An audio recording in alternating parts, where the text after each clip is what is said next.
So one evening, a woman noticed something happening in her front yard, and she went out front to see what was going on, and she saw three elderly men there with long white beards sitting in her front yard. And she wondered what they're up to. She didn't know them, but she imagined that they were hungry. So she invited them into her house, first asked them if they were hungry or if they'd like something to eat, and invited them into her house. And they said, well, is your husband home? And she said, no. And they said, well, we can't come into your house. And later on, the husband came home, and she told her husband what was going on. And he said, well, let's invite them into the house and give them something to eat. And so she went outside and invited them into the house. And they said, well, only one of us can come in at a time. So go talk to your family and decide who you want to come in.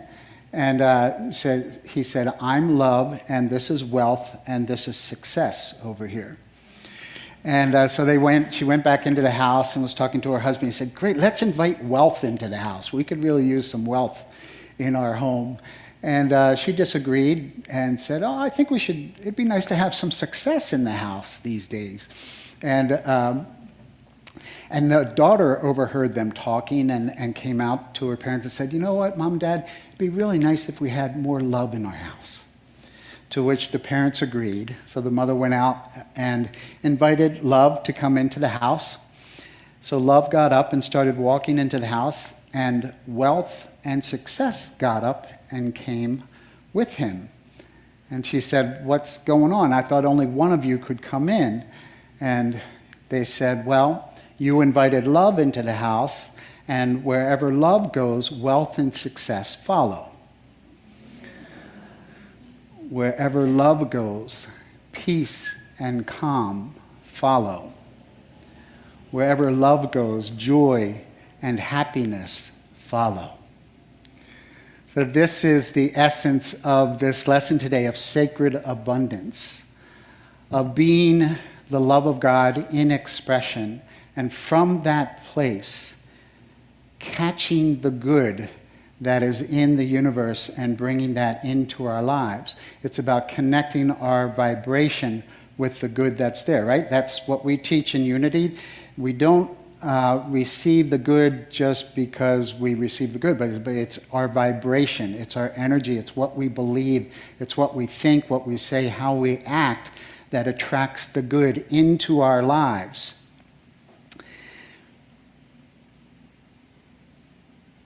So the principle is that we know that the power of love is the most powerful phenomenon in the universe. It's one of the highest emotional vibrations. If your heart is open and you allow love to flow out from you to every person and circumstances, the love vibration you emit will draw you unimaginable good. That's the idea. Love is the great magnetizer, and feeling and sharing love turns you into a mighty magnet for good that will attract into your life all the good that you ever need and or desire. You know, I hear myself say these words and I say, oh yeah, it's that simple.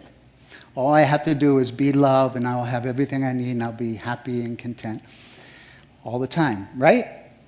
That's the truth. And yet we live in this world that, I don't know about you, but sometimes I lose my focus on love because it took me 7 hours to get here instead of 5. Or because, someone else decided that they needed to go in front of me in the checkout line or whatever it is, or they have 13 items instead of 12, and I'm counting. And all those things that happen in our lives, and of course there's more serious things. I mean, as I look out and we're still wearing masks, and there's a lot of people who have lost their lives due to COVID, and there's also the racial injustice that's happening in the world, and political upheaval, and we know, right? We all know you don't come to church to hear about that stuff. You can turn on your TV or your phone and hear about all that. But my point is that we are spiritual beings having a human experience, but the human experience sometimes affects our lives and our emotions and our psyche in a way that we forget who we are. We forget that we are the love of God in expression. And if we really want to experience sacred abundance, which is seeing God in all things, there's a saying a yogi once said, if you don't see God in all, you can't see God at all. And we know that truth about God is omnipresent, that God is in everything and all the time. Our work is to align ourselves with that. So we want to create this sacred abundance. Why do we want to create sacred abundance? You know, we're so fortunate in this country. Everybody sitting in here today is abundantly prosperous compared to other parts of the country and other people in the world. And yet, there's a desire for more, right? And it's not just more stuff. I think the foundation of all of our desire for more is really more of God. You know, it's why we want the bigger house. It's why we want the nicer car. It's why we want the perfect partner. All those things is what we really want, I think, is that God knocking on our hearts, calling us into a greater expression of who we are, which is our divine identity, which is God, which is the stuff of which we are made, which is our true spiritual identity. Because I don't know, I'm in a place where, in my life where I'm really working on being happier with what I have, because that too is sacred abundance, right? Being grateful for what I have, which leads us to one of the steps of creating sacred abundance, which is putting God first. Putting God first, noticing God in all things. And there's 3 steps in putting God first. One is guidance. Going to God in prayer whenever there's a challenge, whenever there's a situation, to go to God in prayer and meditation. And from that place, we act. We act in loving service. We act in how we show up in the world. The next is gratitude. To always be grateful to God for everything we have. And gratitude, like love, is a magnet that draws more good to us. So gratitude and guidance are 2 of the ways to put God first in our lives. Another way to attract more sacred abundance in our lives is to believe that all things are possible, right? So often we get stuck on the details of life and we forget to bring the idea of miracles into our lives. Now, I know I've been here many times. Most of you know that I'm a person in recovery. So I believe in miracles. This last February, I celebrated 31 years of continuous sobriety. And that's nothing short of a miracle from where I come from. To be standing on this platform is a miracle. That the ways that my life has changed because I changed my thoughts, I changed my behavior, and I changed my actions. And I didn't know I could do that, you know, until I heard it, till I was ready to someone say, hey, you don't have to live that way. And I didn't know that for the first 29 years of my life. And so it's a miracle, you know, the fact that we're sitting here, the fact that we're still alive through this pandemic is a miracle, you know. And many of you probably heard the story of the bumblebee principle.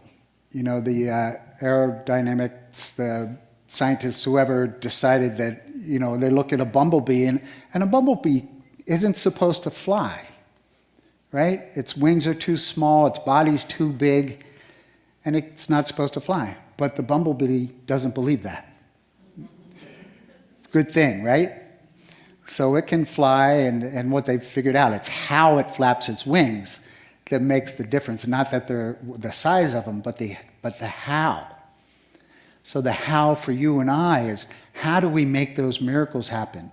How do we believe first? Our faith is we believe that all things are possible. And when we believe that, they happen. A former drug addict and alcoholic can become a minister.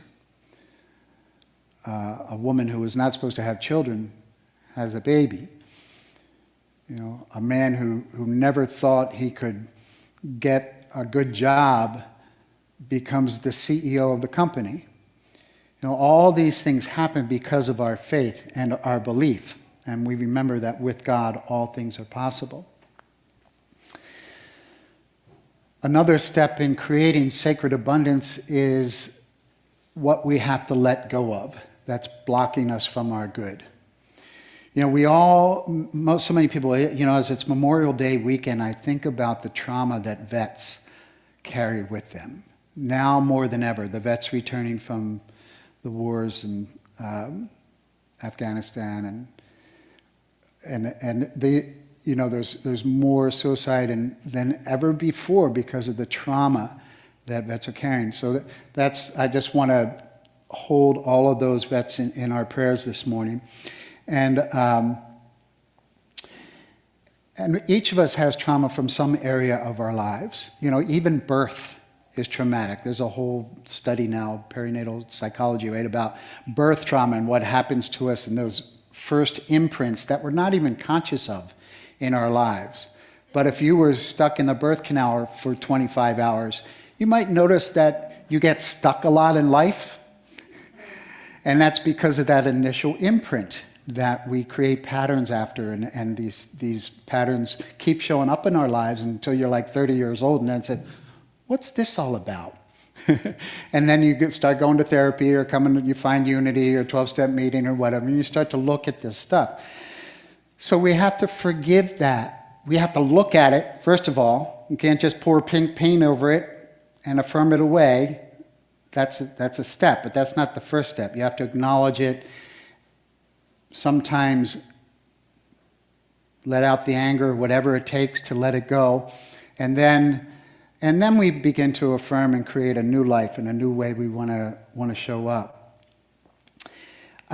Recently, as Suzanne said, my daughter just graduated from high school, and I got divorced like 5 or 6 years ago, and it hasn't been easy, as most, I know some divorces are, God bless you. And but lately, my former wife and I have been getting along very well. And when I moved out of the house, I had bought my wife a cajon. Anybody know what a cajon is? It's a drum that you sit on. It's about that size of that platform, and you sit on it and you play. And because I play music, she wanted to find a way to play music with me, so I bought her this cajon, but she never played it. So when I moved out of the house, I asked her if I could have it, and she said no. So, whatever.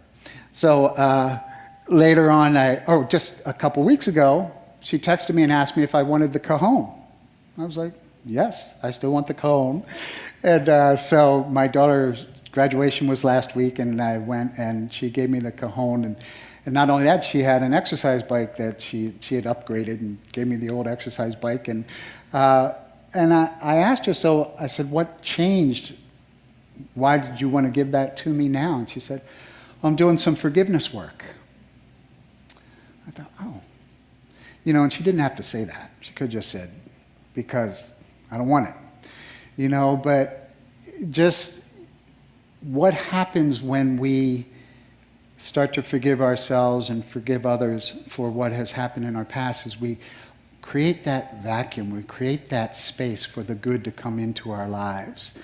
So if you're blocked in some area of your life, I invite you to look at that. What is that you need to let go of? Jesus talks so much about forgiveness.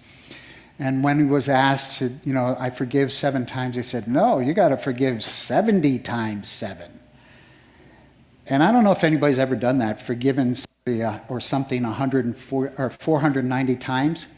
That's a lot of forgiveness. I get to around 50 sometimes and say, I'm done. But that idea, I think Jesus knew it. It's just like it's something that doesn't stop. It's just, there's always just a piece of it where I want to get even, or I want to get back, or there's just some energy around it where, Jesus knew what we really need to keep on forgiving. And recently I heard a talk by one of my teachers and mentors, Jack Cornfield. Jack talks a lot about compassion, and there was someone that was talking to him about, how do I forgive these atrocities that happened to me in my life and these things that are going on in the world. And this is what I think when Jesus said that you will do greater things than I, and even greater. Jack suggested that maybe forgiveness is not the right question or answer. Maybe it's compassion. I don't know if you can feel that subtle shift, but things are going to continue to happen in our world that we're going to need to forgive and forgive and forgive and forgive, right? Our human condition says so. But what if we took on a state of compassion, first for ourselves, for even having to deal with these things that go on? And then we were able to hold others in that place of compassion. Don't worry about forgiveness. Just kind of soften your heart and hold people in that place of compassion.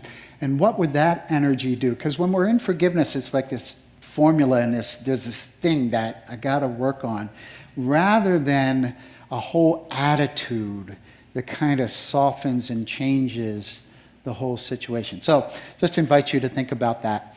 And that compassion leads us to the last step of creating sacred abundance, which is love. Love and compassion are very closely related. And the more loving we are, the more we are open to that good and the abundance of the universe. I wanted to find my quote. Charles Fillmore, the co-founder of our Unity movement, said, "One should make it a practice to meditate regularly on the love idea in universal mind with this prayer: Divine love, manifest thyself in me. Divine love, manifest thyself in me." I love that idea. I've been doing this for about a month now. And his instruction is to just spend 5 minutes, add it to whatever your meditation practice is already. If you're reading the Daily Word or doing TM or whatever your practice is, to just spend 5 minutes every morning affirming, divine love, manifest thyself in me. And then at nighttime, when you go to bed, ready to go to sleep, just affirm it again. Divine love, manifest thyself in me, for another 5 minutes. And he says what happened is your whole life will change. Relationships that used to be a challenge will be more harmonious. Your health will improve.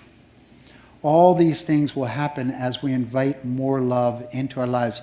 And that is sacred abundance, right? That's what we really want. It's not just about the amount of zeros after the amount in our checking account.